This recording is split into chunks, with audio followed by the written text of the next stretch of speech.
fiery horse with the speed of light, a cloud of dust, and a hearty hi-yo silver, the Lone Ranger.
With his faithful Indian companion Tonto, the daring and resourceful masked rider of the plains led the fight for law and order in the early western United States. Nowhere in the pages of history can one find a greater champion of justice. Return with us now to those thrilling days of yesteryear. From out of the past come the thundering hoofbeats of the great horse Silver. The Lone Ranger rides again. Come on, Silver. Let's go, big fellow. Hi-yo, Silver! Hi!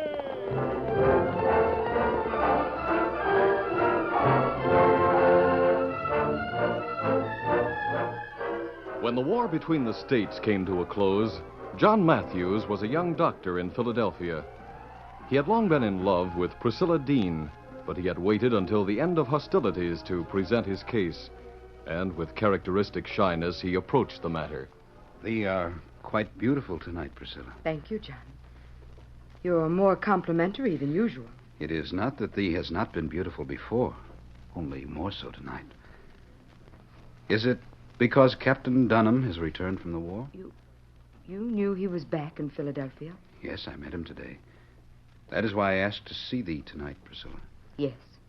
I am not a man of fluent speech, Priscilla. I'm a plain man, and I must speak plainly. Priscilla, will thee marry me? John, why have you waited until now to ask me to be your wife? It would have been unfair to thee and to Captain Dunham as well, had I asked for thy hand before he returned from the war. The least I can say is that you are a gentleman, even though you are a coward. Thee calls me a coward, Priscilla. I know of no better name for it. Don't you know that there was a war? That men fought and died for an ideal? And that Captain Dunham risked his life for 4 long years in defense of that ideal? Thee judges me wrong, Priscilla. I am a man of peace. I abhor war. It is my belief that the ideal for which the nation strove could have been attained without bitterness and bloodshed. And that is an excuse for your cowardice. John Matthews, I've known for a long time that you loved me, but I've waited and waited and waited for this moment. Waited to give you my answer. Thee does not love me. No woman loves a coward. Very well, Priscilla. I sincerely wish thee happiness. Captain Dunham will make thee a good husband. Good night, Priscilla. Goodbye.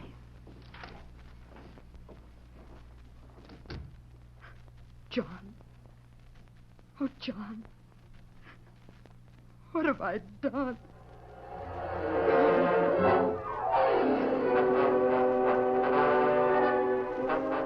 After John Matthews had passed through the door, Priscilla Dean realized that she had let 4 years of war's pent-up emotions destroy her love for the young doctor. she accepted the proposal of Captain Dunham and saw no more of Dr. Matthews. On the day after her wedding, Priscilla learned that John had left Philadelphia. For where, no one seemed to know. 2 months later, the Lone Ranger and Tonto sat their mounts on a butte not far from the big trail that led through Bridger Pass and over the Continental Divide. Far below them, a wagon train moved slowly westward toward the pass. Them people go to Oregon, Kemosabe? Oregon or California, Tonto. Oh, plenty big party. Plenty wagons. One of the wagons is pulled out of line. Ah. Maybe it break, huh? I don't think so. See, Tonto, a man's getting out of it. Ah. Another man lift trunk out of wagon. Put trunk on ground. I thought for a moment he might be transferring to one of the other wagons. That doesn't seem to be the case. His wagon's rejoining the caravan. Well, maybe them not like him. Put him out. No, you're wrong about that. See, everyone in the caravan is waving goodbye to him. He's waving to them. It not good man leave wagon train here. Plenty Indian in mountains. Them not like white man stop here. Yes, you're right, Tonto. This is dangerous country. You better go down there and find out why that man left the wagon train. Come on, Silver. Get him up, Scout.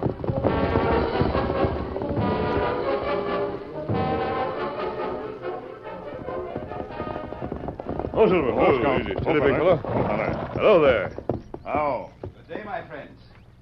Do thee come to welcome me, or is it my place to welcome thee? Well, from what you say, you intend to stay here. So Tonto and I accept your welcome. Won't thee dismount? Perhaps a cup of tea would help thee and I to know each other better. Thanks. When Dr. John Matthews had served tea against the strange background of snow-capped mountain peaks and rolling plains, the Lone Ranger said, Do I presume correctly that you intend to remain here? That is my intention, my friend. Do you realize this is dangerous country? The Indians will resent your presence on their lands. They will at first, perhaps, but I do not want their lands. Then you have no fear of them? I fear no man. Not even thee who wears the mask of a bandit. I noticed that when I rode up and was invited to tea. I might have robbed you. If thee needs whatever I possess, I would give it to thee gladly. It would not be robbery. The Indians will soon learn that I am not an intruder, but a friend. When you opened your trunk, I saw a number of surgical instruments and quantities of medical supplies inside. I am a physician and surgeon. I know you think I'm inquisitive, but what do you, a physician and surgeon, intend to do here? I intend to serve my fellow man, whether he be white or red, just as God willed it. Toward this pass will come many who have been made ill by the long trip across the plains. I will administer to their needs. And any red man suffering from disease or wounds will be just as welcome. All I ask is that they call me friend. That's plenty good name. Dr. Friend. To show we're your friends, Tonto and I will help you build your cabin. Thy generous offer reminds me of a jest that is sometimes made at our expense. Jest? Yes, it is frequently said of us Quakers that we came to this country to do good. So we stayed and did well. I invite thee and thy Indian friend to partake of a cup of tea which costs me little. In return, thee builds me a house to live in. A Quaker bargain, some would call it. I see. Thus was a bond of friendship formed between the Lone Ranger and Tonto and the man they knew only as Dr. Friend. In the 2 years that followed, many others who passed over the Great Divide had reason to also call him friend, and all wondered how he could live unmolested in this wild region in which the Indians were growing more and more resentful of white men who passed over the big trail. It was when this resentment neared its peak that a small party of wagons halted on the big trail a few miles east of Bridger Pass. Pull up here! Ansel Foster, the wagon boss, rode up and dismounted abreast of the lead wagon. A middle-aged woman looked at him inquiringly as he dismounted.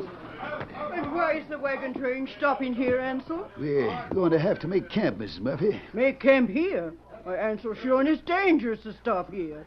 We was told not to stop until we got through Bridger Pass if we didn't want trouble with Indians. I know, but it's the Dunham baby. He's mighty shaky. Oh, ain't it a shame, Ansel? That Yes. poor little baby. And I feel so sorry for Mrs. Dunham. Her having lost her husband not long ago, and now the baby. Yes, it'll hit mighty hard if she loses a baby, just as she's starting out to make a new life here in the West. Oh, sure, and it will, Ansel. Yeah, just help me out of this wagon, sir. Right. will you? Here we are.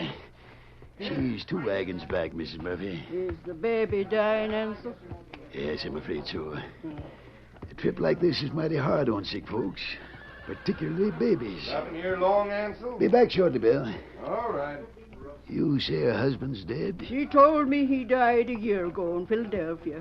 The baby was born right after. You know, I couldn't bear to keep the wagons moving with the baby dying.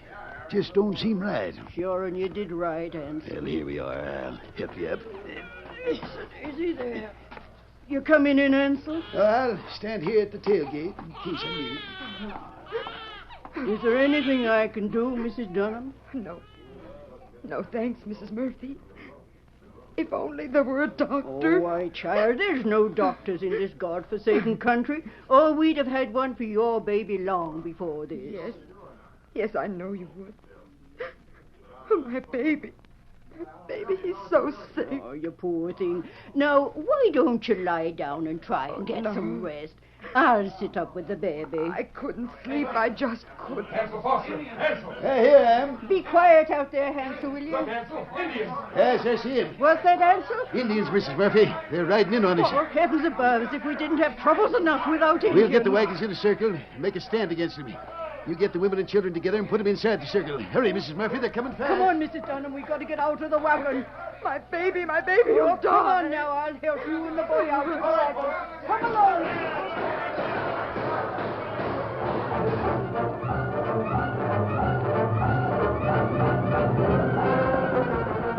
Hold on, Hold on, fella. I hear gunfire, Toto. Me hear it, too. Come from big trail. We can see the trail after we top the ridge ahead of us. Come on, Silver! Come up, Scout. A few moments later, as they drew their horses to a stop on the top of the ridge, Oh, Silver, come on. the Lone Ranger and Tonto saw in a glance what was happening below them. 4 Conestoga wagons had been drawn closely together, and a band of 50 Indians, riding fleet-footed ponies, were circling about them, firing as they rode closer and closer. Pilgrims make big mistake. Stop on trail. They must have had a reason for stopping. I told Leavenworth to keep moving until they get through Bridger Pass. And what we do? It would be death for both of us if we went down there to help them. We'd accomplish nothing. That's right. Keep plenty Indians there. But we've got to do something and do it quickly. As the masked man and his Indian companion watched the scene below them, they tried desperately to think of an immediate means of helping the beleaguered pioneers. Tonto looked over the hills and peaks, as if looking for help he knew he would not see. Suddenly, he pointed to a high bluff a half-mile away and said, Look, Kimasabi. What is it, Toto? Me see Indian on bluff. Yes, and he seems to be watching us. What do you make of it? Well, him sentry. If help come for wagon train, him send signal in smoke. That's it, all right, Tonto. See, he's starting to pile up brush. Him signal Indian, him see us, maybe. We'll pretend to ride away, but we'll cut around behind him. And why do that? I have an idea how we might help those pilgrims. But we've got to stop that sentry from sending a signal. Come on, Silver. Get him up, Scout.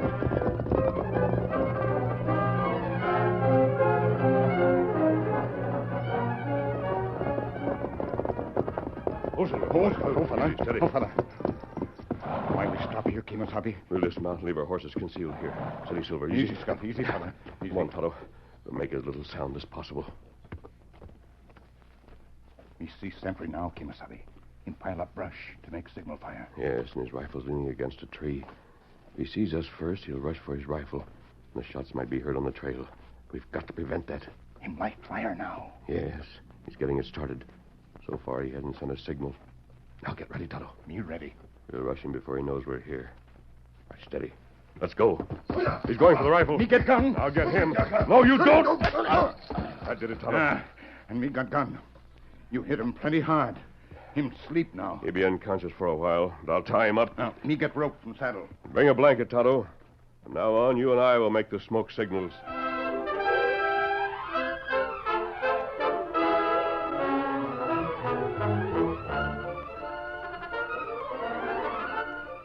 The curtain falls on the first act of our Lone Ranger story. Before the next exciting scenes, please permit us to pause for just a few moments.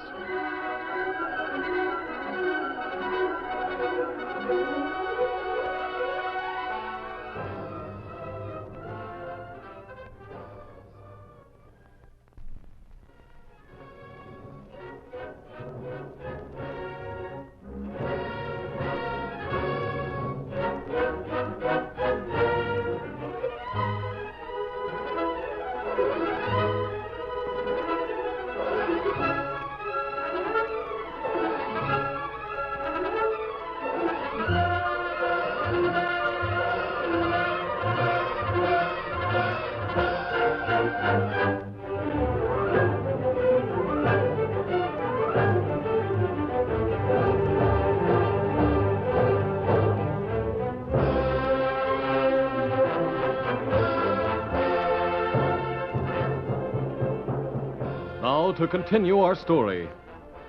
On the big trail leading to Bridger Pass, the small group of travelers had barricaded themselves within the protecting ring of their 4 wagons. But the circle of wildly riding Indians was growing closer and closer. How does it look to you, Ansel? Bad, Mrs. Murphy, very bad. When they get close enough to fire these wagons, we'll all be done for. Then it won't be long. Them redskins are getting closer by the second. How's Mrs. Dunham and the baby? Oh, poor woman, I feel sorry for her. Yeah. Maybe God will take the boy before the redskins get their hand on him. Sure, and I hope so. So do I, Mrs. Murphy. Ansel Foster. What is it, Bill? They're withdrawing. The Indians? Yeah, look at them. See, they pulled up on that rise over yonder. They're looking at something. Sure, it's a smoke signal on the bluff. Must be a message. I can see it now. Ansel, can you make it out? Well, I haven't read an Indian signal in 20 years, but by golly, I believe I can read this one. What's it say? Now, I'm not sure, but I think it's got something to do with soldiers. Or the army or something. Look, Ansel, the Indians are riding away. Well, I'll be a salamander. They're retreating. And I was right. The army's on the big trail. We're saved. They had a sentry posted up there. He must have seen the soldiers coming. Well, let's go to the rest of the folks and tell them the good news. We're saved! We're saved! Boys, the army's on the way to help us!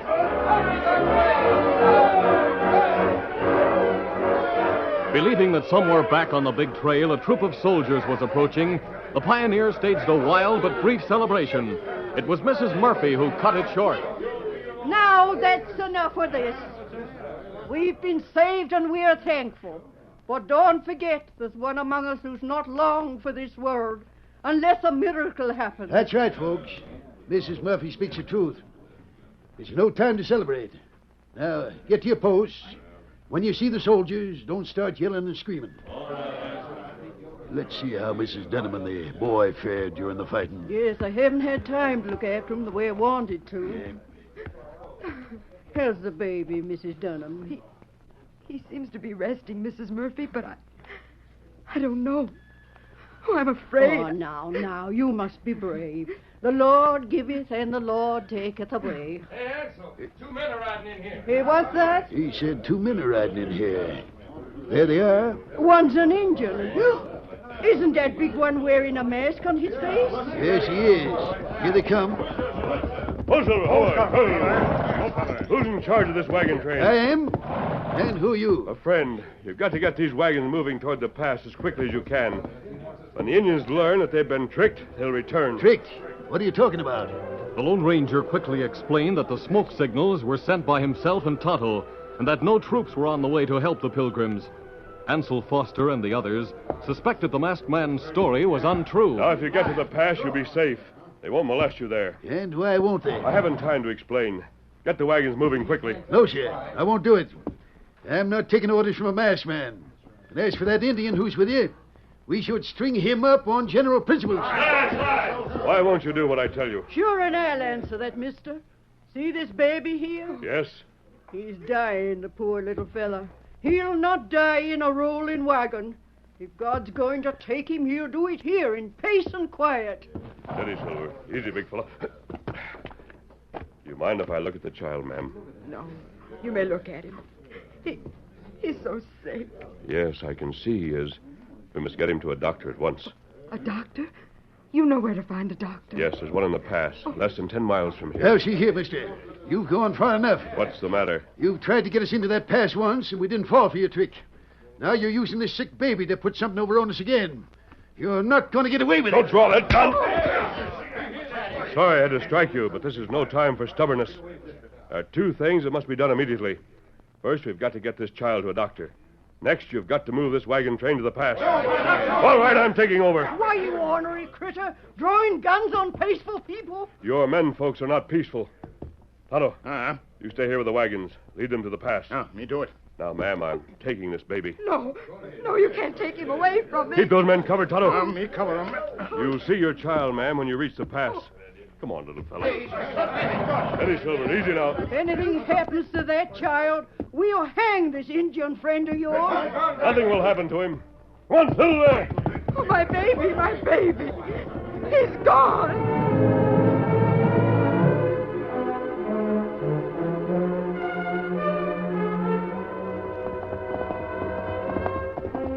Oh, Silver. Oh. Stay, my friend. I'll have you in my arms there. A baby boy. He's very ill, Doctor. Well, let me have the little fellow. Yes. There. Steady, Silver. Easy now. Where did you get him? His mother's with a caravan that will soon be coming into the pass. He needs immediate attention. Let us go into the cabin. Right. He's very young to make a hazardous trip across the plains. He's a very frail lad. Now, I'll place him here on my table. Now, little fellow, thee cry all thee can. So long as thee cry, there is life, and thee will live. Can I help you, Doctor? If thee will remove the little fellow's clothing while I get my stethoscope and medicine. Gladly. Easy now, little fellow, while I get this gold necklace off. There. He wears a nameplate, huh? I think that's it.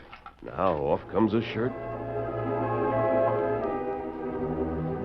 In the hour that followed, Dr. John Matthews, the good Quaker, examined the child, administered to the baby's needs, and then tucked him into his own bed. As he returned to the table, the Lone Ranger asked, What chance does he have to live, Doctor? With rest and quiet, a long rest and much quiet, he will be all right, my friend. Thanks to thee. You'd better put this necklace with his clothing, Doctor. Oh, yes, by all means, it might become lost. Let me have it. Here. What? John Matthews Dunham. Why, What's the matter, Doctor? did thee say the mother of the child was with the wagon train? Yes, she is. Thee did not mention the father of the child. I don't know if his father was with the train or not. Why do you ask? Fate weaves a tangled web, my friend. It must have been God's will that made me come here, not my own as I had thought. I don't understand, Doctor. Thee has been my friend. I shall tell thee why I came to live here, alone. I've often wondered why you did. Thee has never asked my name. It, too, is John Matthews. Slowly, the Quaker doctor's story unfolded. How he had loved a girl, and how she had called him a coward. How she had married his rival, Captain Dunham. I knew I would never love another. I decided to devote my life to the service of others. That is why I came here. You're not a coward, Doctor. You're one of the bravest men I've ever known. I thought it was my own decision. But it was the will of God that sent me here to save the life of this little boy. Her boy. The wagons are arriving, Doctor. Yes. Yes, I hear them. It is a most difficult moment, my friend. I must think. My baby, where is he? Here he is. He's sleeping now. Oh, let me see him. I know how you feel, Mrs. Dunham, but please don't disturb him. Will he live? The doctor says he will. The doctor? Oh, yes. The doctor, where is he? Here. I am glad to see thee, Priscilla. John. John Matthews. It's you. You've saved my baby. It was God's will that he live. John, I've wondered what happened to you, where you'd gone. Oh, I wanted to know about you, John. Where's the boy's father, Priscilla? His father? John, Captain Dunham died a year ago. The baby was born soon after. It was his wish and mine that we name him John Matthews. The Indians? Oh, John, what'll we do? Have no fear, Priscilla. They will not harm thee. But they were going to kill us all. The masked man saved us. Yes, I know. That is why he urged thee and the others to hasten here. It is wise that thee obeyed him promptly. I don't understand. Come with us, Mrs. Dunham. You'll soon understand. But my baby, I won't leave him. He sleeps peacefully, Priscilla. Thee need have no fear for the boy. Come with the masked man. All right, attention, everyone. Don't display any arms, and don't, under any circumstances, fire on the Indians who are riding in. You crazy? They'll wipe us out. No, they won't. They'll not harm you here.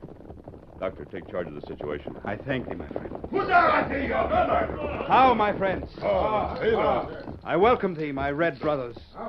My friends here greet thee in peace, not as enemies. I can't understand it. He seems to have cast a spell over them. No, it's not a spell. The doctor's become a friend of the Indians.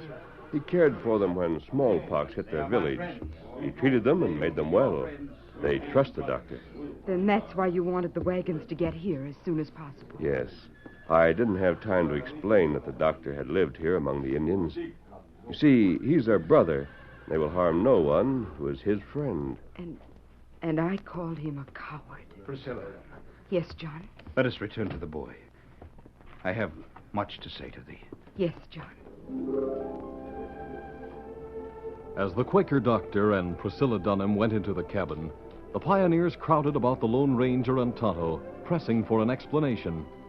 The masked man told them how Dr. Matthews had been known only as Dr. Friend until the arrival of their caravan, told how his cabin was the meeting place of red men and white, where all mingled in peace.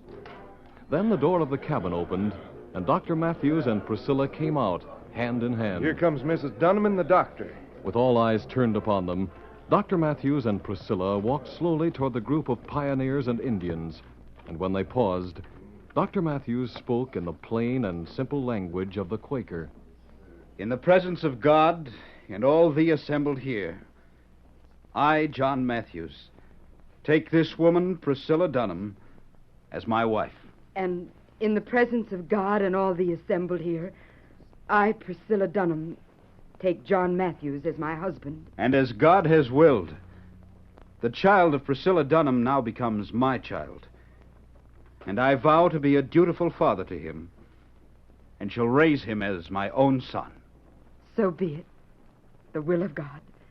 Amen. Congratulations. Thank you.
This is a feature of the Lone Ranger Incorporated, created and produced by George W. Trendle, directed by Charles D. Livingston, and edited by Fran Stryker. The part of the Lone Ranger is played by Brace Beamer.